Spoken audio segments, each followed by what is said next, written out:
I'm cross-legged on the hardwood, knee nudging a tide of glossy prints that glimmer under the window light. Vermont was kind to me last weekend, kinder than I dared hope. The bright, soft ivory silk against the blazing reds and burnished golds of early fall turned every frame into a postcard. My favorite capture? The couple under a roof of maples, hands almost meeting, leaves spiraling like confetti, the wind threw just for them dot my phone trolls. Mom fills the screen like a warning label. I hover, then swipe. Hi, Mom. I balance the phone between cheek and shoulder and keep sorting spreads for the album sequence. Courtney, that clipped, starch tone she keeps ready for me. We need to discuss Lily's wedding. I can't help smiling. My kid sister's Miami bash is weeks away. I've been sketching a photography plan candidates on the boardwalk, golden hour by the water. I was about to call her. I've got a few ideas that would, you'll ruin it, 2 words. Surgical dot, the ceramic mug slips. It explodes against the floor. Coffee fans across a constellation of photos, the liquid swallowing hours of editing. I don't even flinch. What? My voice sounds borrowed. Lily needs the spotlight, Mom says, iron in her softness. Your recent successes would pull focus from her. Don't come, the room tips. I clamp a hand on the desk edge. Mom, that doesn't make sense. I'm her sister. Invitations have gone out, she continues, delivering the sentence like a judge. To everyone, a beat. Everyone except you. My stomach rolls. Childhood comes back in a rush. Me fading into the margins of our family pictures, my drawings peeled off the fridge to make space for Lily's stick figure queens. Thanksgiving spent at the kids' table while Lily wiggled onto Dad's lap with the crystal glasses. I've photographed 180 weddings. I manage. I could help. I hate the pleading that sneaks into my voice. If this doesn't add up, consider it a gift to your sister, Mom says, pity sharpened into a blade. You always need to be seen. Let her have this. My throat burns. Let me talk to Lily. She agrees, Mom replies lightly. In fact, it was partly her idea. The lie, or worse, the truth hangs between us. I end the call and punch Dad's number. Court, everything okay? Mom just uninvited me, I say. From Lily's wedding, silence. Then the sigh I know too well, the one he used when he asked me to tuck away my first photography trophy so Lily wouldn't feel less than. It's for the best, Court. You don't mean that. Be selfless for once, he says, gentle as a paper cut. I see Ethan in my mind at midnight the year my first magazine cover arrived, popping champagne like we'd won the lottery. The way my parents reacted to the same news with a stiff, uncomfortable quiet. I glance at the coffee-soaked prints on the floor strangers, holding more love for each other than my family has ever afforded me. I'm not begging for an invitation to my own sister's wedding. I say the words steadier than my heartbeat. Don't be dramatic, Mom cuts in on speaker, of course. Try thinking of someone besides yourself. I have, I say calmly, surprised by it. My whole life, I've hidden what I'm proud of. I've taken up less space so she could take up more. All your cousins will be there, Dad adds. Don't make this difficult. Translation, we've already told the story about you, the selfish, attention-hungry older sister, and we'll keep telling it until everyone believes it. Maybe I have believed it. I understand. I say at last. I don't, not fully. What I do understand is that this only ends if I end it. The front door opens. Ethan steps in, camera bag on his shoulder, and freezes at the sight of ceramic shards and ruined portraits. Courtney, I spill everything, the call, the rationale, the ache that started when I was little and never stopped. He kneels among the wreckage and dabs coffee off the edges that can still be saved. They've done this to you forever, he says quietly. It isn't right. We work silently until he speaks again. Your sister's wedding is about her. Your life is about you. Something inside me clicks into focus, like a lens snapping sharp. The choice isn't a 10 versus boycott. It's shrink again or finally stand up straight. I've spent years making myself smaller, I whisper. Maybe it's time to stand tall. 3 slow, sticky weeks pass. I bury myself in edits until the pixels blur. My phone stays stubbornly blank. No motherly lectures, no sisterly texts. The bruise of being uninvited turns a deeper color under the skin of daily life. Then Amanda calls. Court, you won't believe what Lily just posted. Amanda's been Switzerland since high school, friendly to both of us, loyal to neither parent's narrative. I'm not sure I want to know, I say, but I'm already bracing. Miami Beach, budget's now 800 grand. Tulips flown in from Holland, 8-course tasting by a celebrity chef. 800,000. The number lands like a cold coin. That's almost double. Bradley's parents are footing most of it, she says, voice dropping, and Jenny's in the bridal party. She heard Bradley told Lily he didn't want you there. Said you hijack everything. He's never met me. Lily told stories, Amanda says gently. That your scholarship ceremony overshadowed her debate win. I laugh, once no humor. The ceremony was 10 minutes long, and Mom rushed us out before I could even think about ice cream. I hang up and open Instagram. Mom's latest post grabs me by the collar. Lily and Bradley framed by an avalanche of white roses, champagne mid-clink. Sometimes the kindest thing is to step back and let others shine, the caption reads. I close the app before the comments. Can swallow me and drag out dusty albums from the spare room. Patterns jump out I should have noticed years ago. In almost every portrait, I'm half a step behind Lily. The way Grandma's gleam dimmed after Mom bent to whisper in her ear. Dad asking me to lower my voice about a statewide win because Lily had a hard week. It isn't random. It's choreography. Ethan finds me on the floor, photos spread like cards in a rigged deck. He opens his laptop and pulls up a folder labeled Courtney Client Reviews. Listen, he says. He reads, Courtney didn't. Just photograph our wedding. She caught the second I knew I'd spend forever with him. Another, we relive our day through Courtney's eyes every time we open our album. Another and another dozens that praise not my gear, but my way of seeing. These people see you, he says. Your family doesn't. On a whim, I scroll to a photo of 16-year-old me clutching my first D-cell R, smiling with restraint because Lily got a B in algebra that day. I thought if I stacked enough wins, they'd meet me halfway, I say. But the unspoken deal was I'd always be smaller so she could be bigger. That's their story, Ethan says. And it's a bad one. Near midnight, my phone lights up with Lily's name. I consider ignoring it. Hope, stubborn as a weed, wins. Hey, she says, breathy and a little slurred. You up? I'm at Hannah's bachelorette. Everyone's asleep. I am now, I say. I miss you, Court. The ache returns like muscle memory. Then why am I not invited to your wedding? A long exhale. Mom's worried you'll, charm everyone. A pause. Bradley's parents have expectations. It has to be perfect. And my existence ruins perfection. You don't get it, she whispers. Being the favorite is heavy expectations, pressure. I almost laugh. Try being the one who's told to dim down every time she glows. That's not fair. It's true, I say gently. And deep down, she knows it. Silence stretches until it snaps. I should go. The line dies dot. Ethan finds me later, blinking at the dark like it owes me answers. What if we get out of town for a couple of days?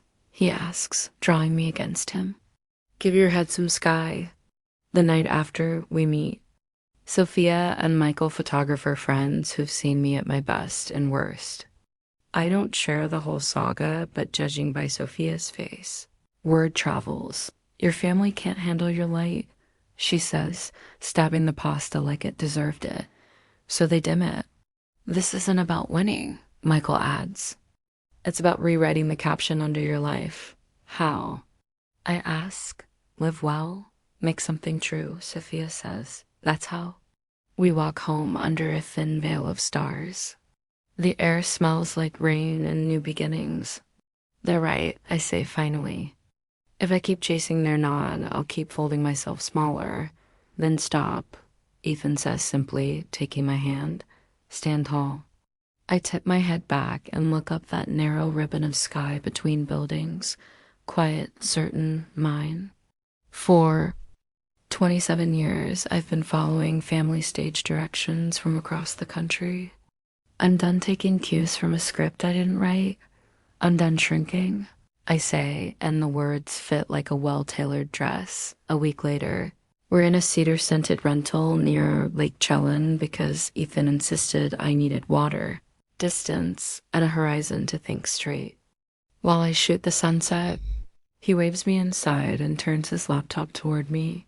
On the screen is a stone villa clinging to a cliff terraces, vines, the sea stretching forever.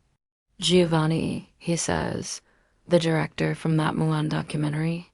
He rents his family villa for tiny weddings. It's beautiful, I whisper, stomach flipping. We've been together 4 years, always saying someday. Someday kept moving.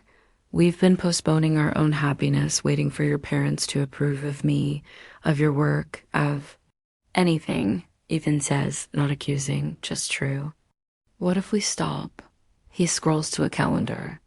September 15th is open. My mind instantly maps light angles across old stone.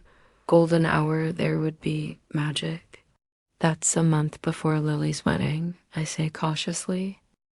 I think we should get married when it feels right, he says. Not as a statement, as a promise. To each other. The word yes rises like a tide. September 15th, I say framing. Jasmine, blue on blue. Ethan waiting at the edge of the world. Yes, power hums under my skin, a different electricity than anger, calm. Claiming dot at dawn, I call my mother. She answers brisk and curious. Courtney? What now? Good news, I say evenly. Ethan and I are getting married. Amalfi Coast, small, 25 people. Silence. Then, you can't plan a wedding while Lily is planning hers. Do you know how stressed she is? This will upset her. In the past, I would have backpedaled, made myself one size smaller. Today, I don't. I'm not asking permission, Mom. I'm sharing joy. This is exactly what I mean by you needing attention, she snaps. First the drama about not coming, now this. 1 month before her big day. Because this has never been about me, I say. Thanks for listening. I hear her call for Dad. Richard, she's trying to upstage Lily. And end the call before the chorus begins. Outside. An osprey dives and rises with a silverfish, doing the simple, holy thing it was made to do. I wait for the guilt. It doesn't arrive. Ethan hands me coffee. How'd it go? As expected. I smile, surprised at how easy it is. I didn't apologize. Proud of you, he says. And I believe him. Text bubbles bloom all day, photographer friends offering to shoot. Former clients sending lists of Italian vendors. Giovanni replying with a note about the light that week being miraculosa. Support rolls in like a warm tide. That night on the deck, we weigh the guest list and the question that used to control me, invite my family or protect the peace. Ethan nestles me under his arm. You tell me, he says. What do you value most when you shoot weddings? Authenticity, I answer without thinking. There you go. For the first time in my life, my choices aren't run through the filter of, will Mom be angry? They pass through, is this true to us? The air smells like pine and freedom. Our apartment turns into mission control. Timelines tape across the dining table, mood boards bloom on the walls, and stacks of sample albums form a crescent on the rug. I've shot 180 weddings, but I've never audited why the unforgettable ones work. Now I'm dissecting my own craft like a documentary. What details light the spark? What moments actually matter? This doesn't feel like payback anymore, Ethan says, flipping through a Napa album and pausing on a shot of a grandmother waltzing with a flower girl. Because it isn't. I answer, it's about building something real. The thrill I felt telling my mother our news has faded into something sturdier purpose. I sketch a plan for our coverage, too. We're both behind cameras for a living. I don't want our day to disappear because we forgot to step out from behind the lens. We treat it like a dog. Ethan suggests filmmaker brain engaged. Tell our story, not theirs. Yes, I pulled 2 names from my mental shortlist. We need Maria and Alex. They shoot emotion without forcing it. We spend the afternoon lining up logistics Giovanni's note on legal paperwork due 6 weeks in advance. A short list of guests who've shown up for us again and again. Each yes feels like a brick in a foundation that belongs to us, not to the family narrative I was drafted into at birth. That night, my cousin Amanda calls, voice already full of apology. Lily's spiraling. Your mom is making the rounds, telling everyone you're sabotaging the season. I can see it spreading through the family grapevine like ivy, ants. Uncles, neighbors, each receiving a perfectly crafted monologue with my name set in italics. Are you doing this to get back at them? Amanda asked gently, a week ago. Maybe, I admit. I glance at our wall of plans, every choice filtered through whether it reflects us. But now, we're just creating something honest. When I hang up, Ethan is in the doorway. They're moving the chess pieces, he says. Does it change our next move? No, I say, surprising myself with how certain it sounds. We keep building. Morning light floods the windows as Giovanni's new photos arrive stone-warmed by sun. Terraces draped in bloom, the sea singing its endless song. He found a jasmine garland artist, I call to Ethan. It'll scent the terrace at sunset. Ethan grins, adjusting his gear list. Marco and Sarah confirmed for the dock crew. I'll be a groom first, camera up second. We finalize invitations, cream stock pressed with olive leaves, our names in simple ink. 25 seats. 25 people who never asked me to be smaller, elegant without showing off. Ethan says, tracing the raised letters. Like you. My phone buzzes. Lily, the Italian consulate says you filed. Why are you stealing my spotlight? I show Ethan. How did she even... Either a friend of a friend or your mom making concerned calls. He squeezes my hands. If they try to poke holes, we patch the sails and keep going. More pings. Jenna Aunt Margaret is upset. Are you okay? A college roommate your dad called about Italy. The walls press in, the old pressure trying to reclaim me. We prep our guests. Lock down privacy and carry on, Ethan says. Practical, steady. I nod. That evening the phone rings again, Giovanni. Signorina, a woman claiming to be your mother called, he says, tone kind but firm. I told her nothing. My staff is briefed. Your day is yours. When I hang up, relief loosens something between my shoulders. He's tightening privacy and security, I tell Ethan on the balcony. We stay focused. The person I used to be would have broken apart under the storm of opinion. The woman staring at the evening lights of Seattle feels centered, prepared, determined to make beauty instead of managing other people's. Fear of it. 1 week until wheels. Op. Dawn, a call from mom. My body knows. The sound before my brain does. I step onto the balcony with my coffee. Hello? Cancel Italy, she says. No preamble.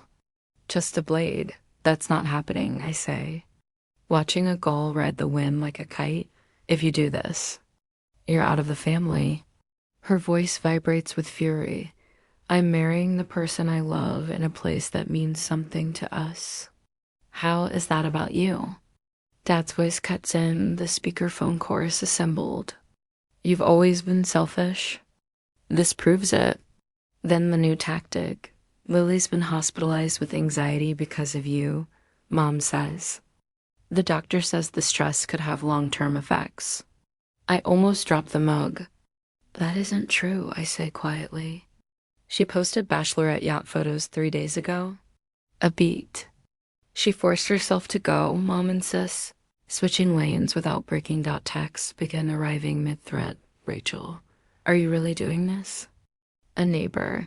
Honey, Italy sounds unnecessary. Dad throws in a guilt garnish. Your grandmother may not see another wedding. She's crushed. Grandma hasn't left Florida in 15 years. The coordination would be impressive if it weren't so cruel. Cancel, Mom says again. Or you're done with us? I stare at the montage on our wall. Jasmine and Olive, Cliff and C, our vows handwritten in ink that won't run. I'll consider what you've said, I reply evenly, not because I will, but because I want the call to end on my terms. I hang up before they can add more signatures to the ultimatum. Inside, Ethan reads the room at a glance. They escalated. Full excommunication package, I say. They even weaponized hospital drama. His jaw tightens. We'll add discreet security. Adam has a contact in Amalfi. You already called? He half smiles. Last week, I heard your mom winding up with Aunt Carol and knew the squall was coming. We spend the day confirming flights and cameras, coordinating with Maria and Alex, locking in the videographer. Giovanni writes back. Jasmine confirmed, olive branches pruned and ready, staff briefed. The plan flexes around the threat without losing shape. Near midnight, Lily calls. I answer. Did Mom call you? She asks, voice thin and frayed. She did? Silence. Is it beautiful? The place in Italy? It looks like a dream, I say. Blue forever. Sunset you can almost touch. A fragile sound envy, maybe. 230 guests for me, she whispers. Half are Bradley's parents' musts. Change it, I say. No, and she won't. You know I can't. Mom, she stops. Just take good pictures. The line clicks dead dot at the airport. Our boarding passes feel like talismans. Naples, then the coast road to a terrace above the sea. Ethan studies me. Last chance to bail. I glance at the photo on my phone, Giovanni's villa washed in gold. I think of Mom's ultimatum, Dad's scolding, Lily's longing. No turning back, I say, threading my fingers through his dot as the plane climbs through cloud. I read our vows again, words that choose our future over my past. Ethan kisses my temple. This is about us, he murmurs. Seattle shrinks to a memory. Italy expands ahead like a promise. I let excitement rise, unthrottled. In 3 days, I'll marry Ethan in the kind of light I've chased my whole career, only this time. I'm the one standing in it, no turning back. I whisper again, this time without fear. Only certainty, the day we arrive in Amalfi. The air feels thick with the scent of lemon trees and salt. The villa stands like a living painting stone walls, honeyed by centuries of sun. Ivy winding through wrought iron balconies and beyond them. The Mediterranean burning gold beneath the late afternoon light. Giovanni greets us with his warm, weathered smile. The light is your gift, he says, pressing my hands in his. You must let it tell your story. 3 days later, it does.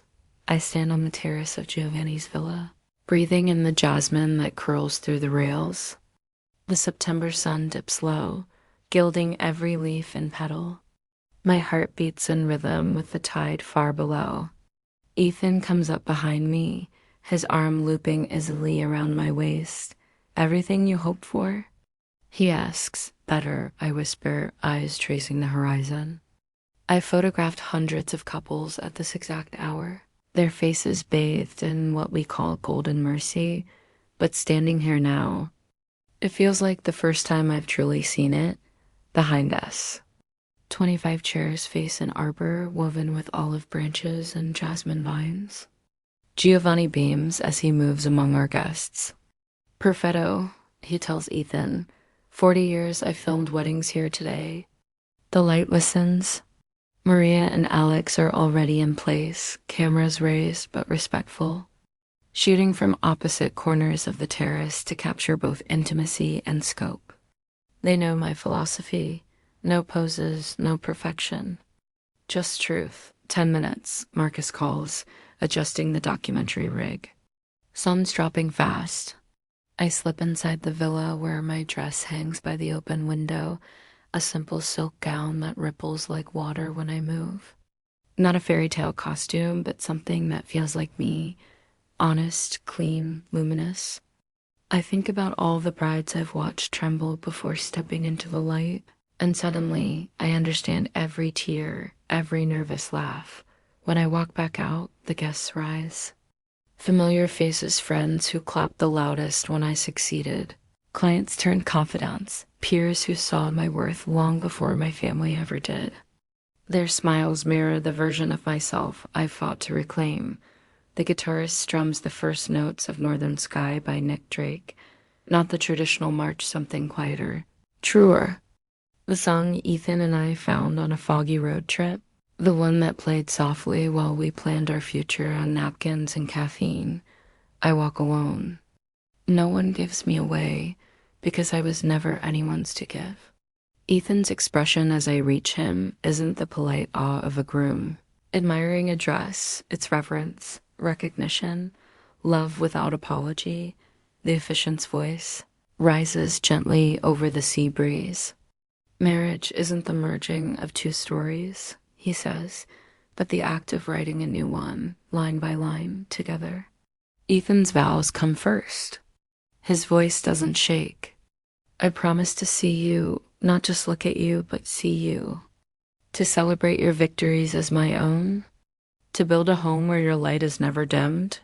My hands tremble slightly as I unfold my page. I promise to stand tall beside you. To create without fear. To never shrink for anyone again. The sun kisses the horizon. Just as we exchange rings, simple bands that catch the light and scatter it back across the terrace. Click, click. Maria and Alex move like dancers, capturing the shimmer, the laughter, the softness of a moment that finally belongs to me. When the officiant declares us husband and wife, the applause that erupts isn't polite, it's joyous, unfiltered, real. My chosen family clapping for who I am instead of who I was told to be. Dinner happens under a canopy of twinkling lights. The jasmine scent grows sweeter as the night deepens. Giovanni raises his glass, eyes glistening. I have seen many weddings, he says, his accent rolling over each word. In films and life, always there is conflict. But true love, he pauses, looking right at me. True love is the courage to claim your own story. The words land somewhere deep. For years, I've been the supporting character in someone else's script. Tonight, I'm finally the author dot as twilight melts into night. The guitarist's melody blends with the laughter of our guests. There are no forced rituals, no cake cutting for show, no obligatory dance with a father who made me invisible. Just joy, just truth. James, one of the documentary photographers, approaches, camera dangling from his wrist. Got something you'll want to see. He scrolls through the digital display and stops on a single frame. Ethan and me in profile. Hands joined, the Mediterranean behind us blazing gold and blue. The jasmine forms a halo around us. It's perfect not because of the composition, but because it's alive. Do you mind if I share this one? He asks. I nod, words failing. It's beautiful. Vanessa, his partner, leans over his shoulder. That's not just a photo, she says. That's art. I want to deflect, to make myself smaller again, but the habit falters. Maybe it is art dot later, as Ethan and I stand at the terrace edge, watching the dark sweep across the sea. My phone buzzes. James's photo has gone viral. 800 comments in an hour, Ethan murmurs, scrolling. Listen, most beautiful ceremony I've ever seen from Helena Baxter. I blink. The Helena Baxter? The one who wrote Eternal Light? He grins. The very same. Also, the Italian tourism board reposted it with the caption, Wedding of the Year. More notifications flood in, photographers asking who shot it, editors requesting permission to feature, strangers moved by the emotion they see in it. Ethan studies me. You realize this is what they were afraid of, right? Not that you'd ruin Lily's wedding, but that you'd prove them wrong. I rest my head on his shoulder as the stars rise over the sea. For years, I captured other people's best moments. Today, I created my own.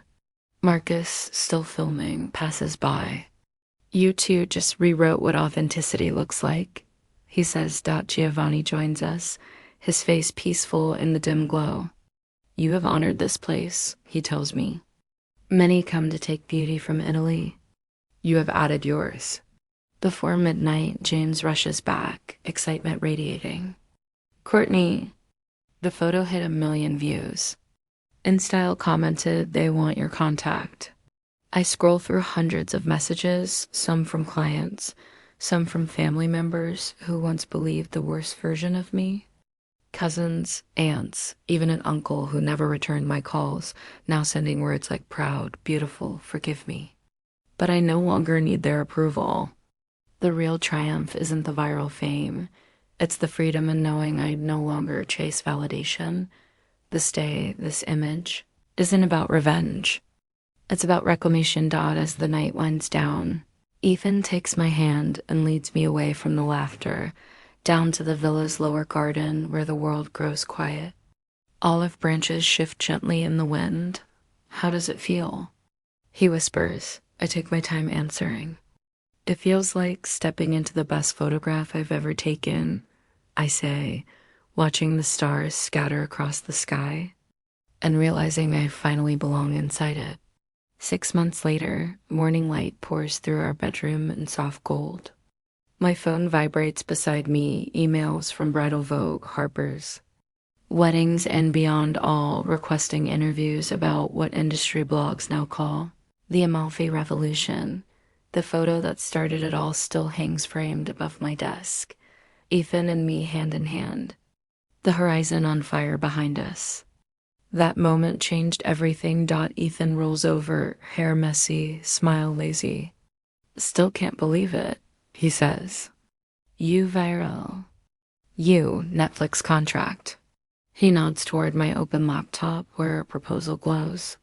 Documentary series, redefining wedding photography with Courtney Palmer.